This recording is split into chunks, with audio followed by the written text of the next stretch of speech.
এই মুহূর্তে সবথেকে বড় খবর,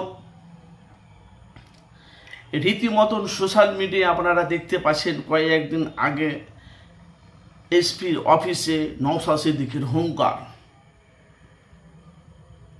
সেই ভিডিওটা কিন্তু সোশ্যাল মিডিয়ায় কিন্তু ব্যাপক হারে ভাইরাল চলছে। পুলিশের সাথে কি হয়েছে সেটা আমরা জানি না, সোশ্যাল মিডিয়া এখনো অবধি সে ফুটেজটা বেরোয়নি। কিন্তু এসপির অফিসের ভিতরে যেভাবে এসপিকে নওশাদ সিদ্দিকী একটা বিধায়ক যেভাবে চমকালো, আশা করি ওই এসপি আর কারোর সাথে এভাবে মনে কোনো ব্যবহার, যাই হোক কিছু একটা ঘটেছে, নাহলে এভাবে কেনে চূড়ান্ত অ্যাকশন কেনে নেবে নওশাদ সিদ্দিকী। তুমি ভুল করেছো, তোমাকে অস্বীকার করতে হবে। তুমি কার দ্বারাই হচ্ছে, কার দ্বারাই করছো, কার দ্বারাই হচ্ছে, সে ভিডিওটা কিন্তু সোশ্যাল মিডিয়ায় কিন্তু ব্যাপক হারে ভাইরাল চলছে, রীতিমতন আমরা দেখতে পাচ্ছি। আর আপনারা জানেন, আমি আপনাদের কাছে ফুটেজ না পেলে, তথ্য না পেলে আমি আপনাদের কাছে বাস্তবটা তুলে ধরি না। এখন সেই নওশাদ সিদ্দিকীর ভিডিওটা সোশ্যাল মিডিয়ায় ব্যাপক হারে ভাইরাল চলছে। তার সাথে সাথে সাথে আমরা এখন দেখতে পাচ্ছি যে নওশাদ সিদ্দিকীকে যে মিডিয়া আছে, যে বাংলায় যারা যারা এইসব কাজগুলো করে, মিডিয়া মানে মিডিয়ারা যেসব কাজগুলো করে সাংবাদিক, তারা বলছে ভাই কি হয়েছিল এ ব্যাপারে, আপনি যেভাবে ওদেরকে চমকালেন, তো ওদের তো মাথা হেড চুপ। তো কিছু বিরোধী দল নওশাদকে দাবানোর চেষ্টা করছে। আমাদের কাজ হলো মানুষের কাছে সত্যটা তুলে ধরা, দাবানোর চেষ্টা করছে। তো কিছু বিরোধী দল আপনাকে দাবাচ্ছে, আপনার ভাই তো আবার তো রাজনীতি ময়দানে নামছে।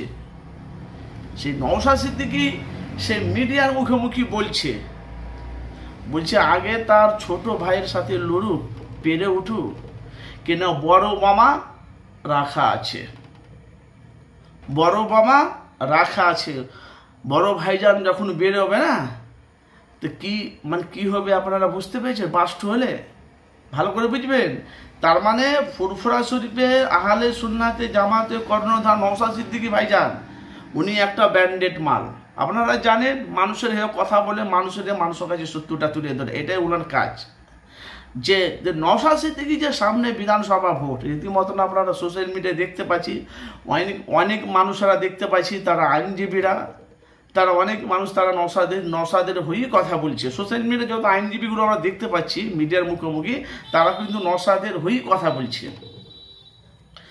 আবার ফের তার সাথে সাথে তৃণমূলের পক্ষ আছে, কেন রাজনীতিতে বিরোধী দল থাকবে।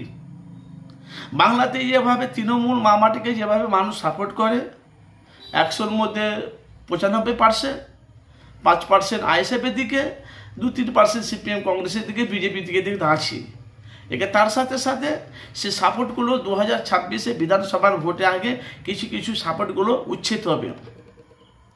রীতিমতন সোশ্যাল মিডিয়ায় আমরা 2026 আমরা দেখেছি লোকসভা নির্বাচনীয় ভোটে, আমরা অনেক দেখেছি আইএসএফ থাকা তৃণমূলে তারা যোগ দিয়েছিল।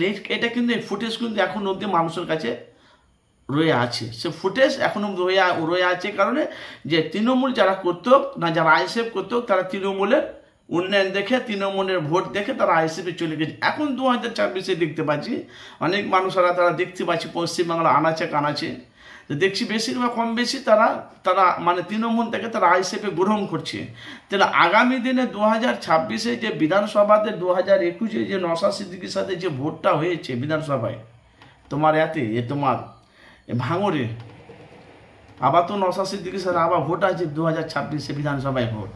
তো নওশাদ সিদ্দিকী কি ওখানে কি পরাজিত হবে না নওশাদ সিদ্দিকী জয়ী হবে? আর আপনারা জানেন সেই আইএসএফের দলটাকে বাংলাতে দাবানো, উচ্ছেদ করার বিরোধী দল চেষ্টা করছে। কিন্তু ভাই আমরা জানি না। দেখেন, আমাদের কাজ হলো মানুষের কাছে সত্যটা তুলে ধরা। কে জিতলো কে হারলো সেটা জনগণ, সংখ্যালঘু মানুষ সেটা তার বিচার করবে। তো আগামী দিনে যেভাবে বাংলার উন্নয়ন মমতার বেশি, কিছু মানুষ তখন এখন আইএসএফে চয়েস করেছে। এখানে 2026-এ 294টা সিটের আছে আপনারা জানেন। তার সাথে সাথে নওশাদ সিদ্দিকী আইএসএফের প্রার্থী হয়ে আব্বাস সিদ্দিকীর ভোট প্রচারে নামছে। তার সাথে সাথে গরম জায়গাতে দাঁড়াবে আব্বাস সিদ্দিকী। সেই সোশ্যাল মিডিয়া আপনারা জানেন। আপনাদের মূল্যবান আপনারা মতামত অবশ্যই জানাবেন এসপিকে চমকাচ্ছে নওশাদ সিদ্দিকী। আপনাদের মতামত জানাবেন অবশ্যই। কি ঘটেছে ভাই আমরা জানি না, কেন আমি জানলে আমি আপনাদের কাছে পুরো বাস্তবটা তুলে ধরতাম। তো ভাই কি বলবো, নওশাদ সিদ্দিকী সে প্রতিবাদ দেখেছেন তো, ওরে বাপরে বাপ, সে সোশ্যাল মিডিয়ায় কিন্তু ব্যাপক হারে ভাইরাল হয়েছে। আপনাদের মূল্যবান আপনারা মতামত জানাবেন।